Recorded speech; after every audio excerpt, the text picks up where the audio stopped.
8월 28일 오늘의 말씀은 이사야 37장 1절에서 20절입니다.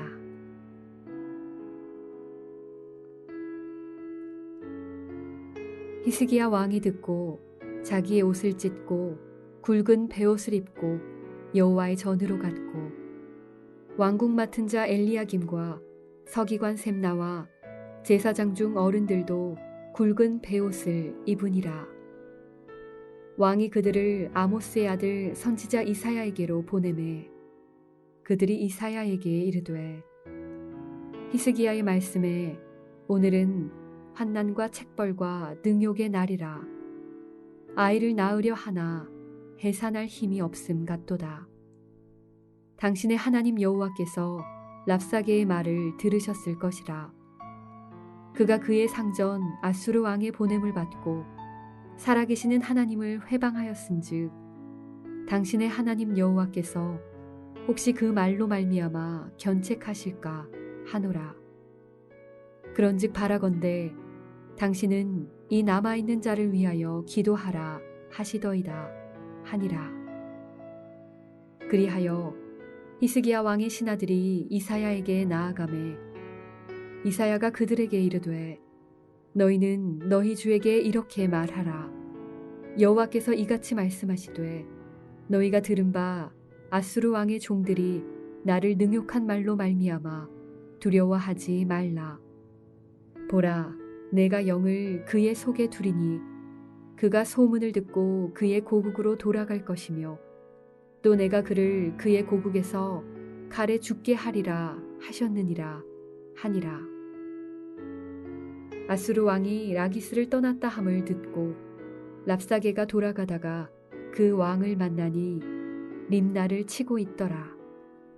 그때 아수르 왕이 구스 왕 디르하가일에 관하여 들은즉 사람들이 이르기를 그가 나와서 왕과 싸우려 한다 하는지라. 이 말을 듣고 사자들을 히스기야에게 보내며 이르되 너희는 유다의 히스기야 왕에게 이같이 말하여 이르기를 너는 내가 신뢰하는 하나님이 예루살렘이 아수르 왕의 손에 넘어가지 아니하리라 하는 말에 속지 말라. 아수르 왕들이 모든 나라에 어떤 일을 행하였으며 그것을 어떻게 멸절시켰는지 내가 들었으리니 내가 구원을 받겠느냐. 나의 조상들이 멸하신 열방 고산과 하란과 레셉과 미틀라살에 있는 에덴 자손을 그 나라들의 신들이 건졌더냐. 하맛 왕과 아르밧 왕과 스바라임 성의 왕과 헤나 왕과 이와 왕이 어디 있느냐 하라 하였더라. 히스기야가 그 사자들의 손에서 글을 받아보고 여호와의 전에 올라가서 그 글을 여호와 앞에 펴놓고 여호와께 기도하여 이르되 그룹 사이에 계신 이스라엘 하나님 만군의 여호와여, 주는 천하 만국의 유일하신 하나님이시라. 주께서 천지를 만드셨나이다. 여호와여, 귀를 기울여 들으시옵소서. 여호와여, 눈을 뜨고 보시옵소서. 사내립이 사람을 보내어 살아계시는 하나님을 회방한 모든 말을 들으시옵소서. 여호와여, 아수르 왕들이 과연 열국과 그들의 땅을 황폐하게 하였고 그들의 신들을 불에 던져 싸우나 그들은 신이 아니라 사람의 손으로 만든 것일 뿐이요 나무와 돌이라. 그러므로 멸망을 당하였나이다. 우리 하나님 여호와여, 이제 우리를 그의 손에서 구원하사 천하 만국이 주만이 여호와이신 줄을 알게 하옵소서 하니라.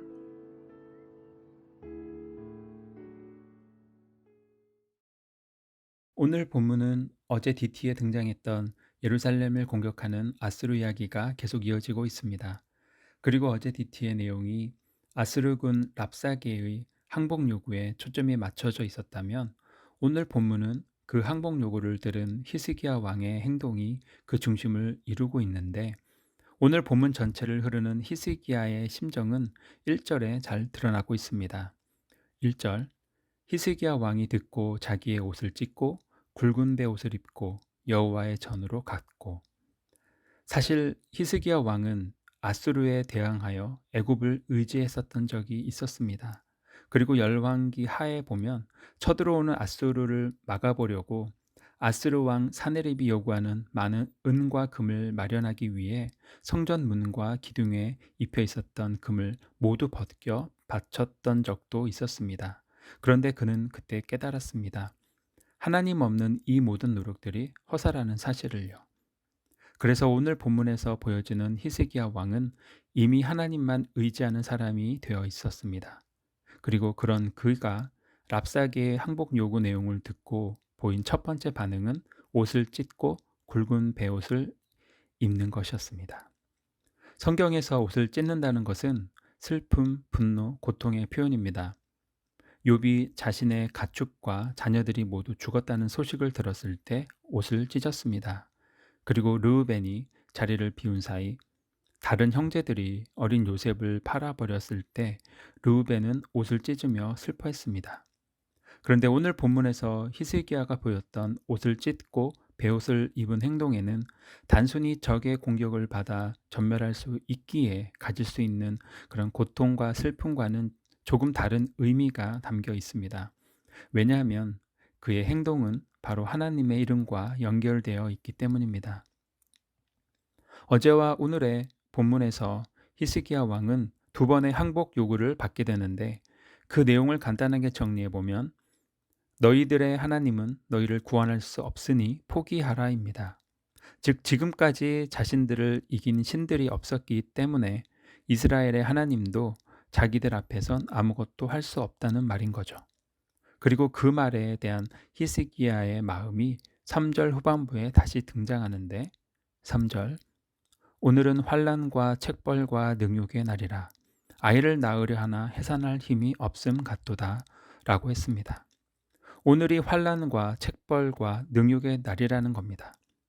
킹 제임스 버전으로 보면 A day of trouble, a day of rebuke, and a day of blasphemy라고 하는데 즉 오늘은 하나님의 이름이 능욕을 받은 날이고 자신들의 죄가 책망받는 날이라는 뜻인 겁니다.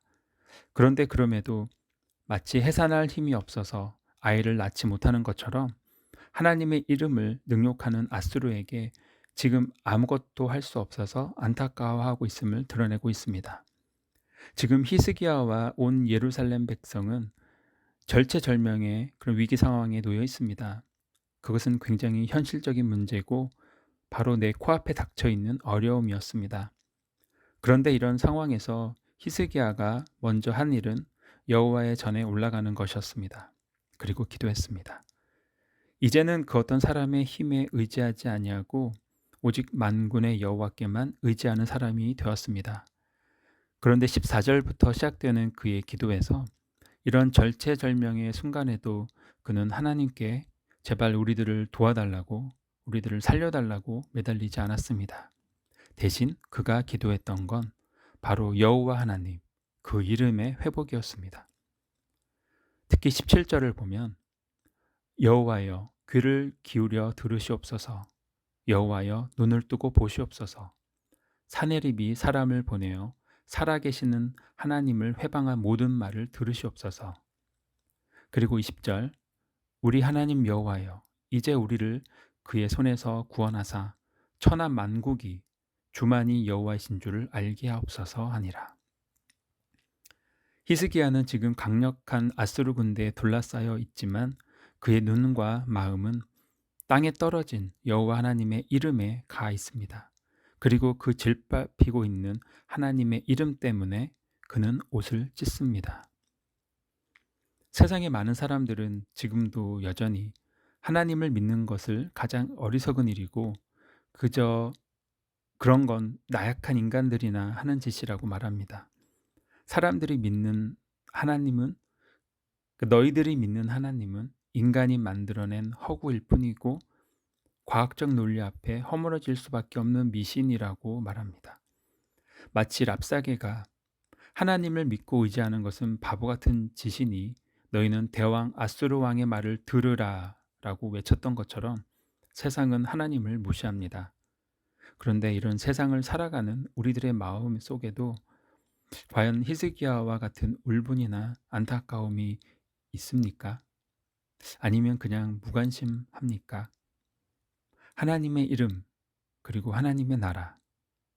우리가 혹시 바쁜 생활과 삶의 문제들에 매몰되어 그동안 잊고 있었던 이름들은 아닌지요?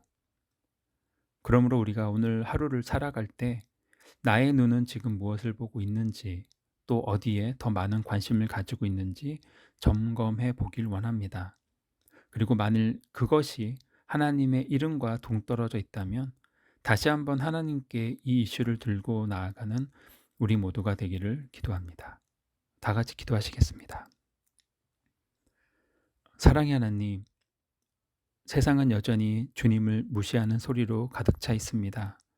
그리고 그런 세상의 물살은 굉장히 거셉니다.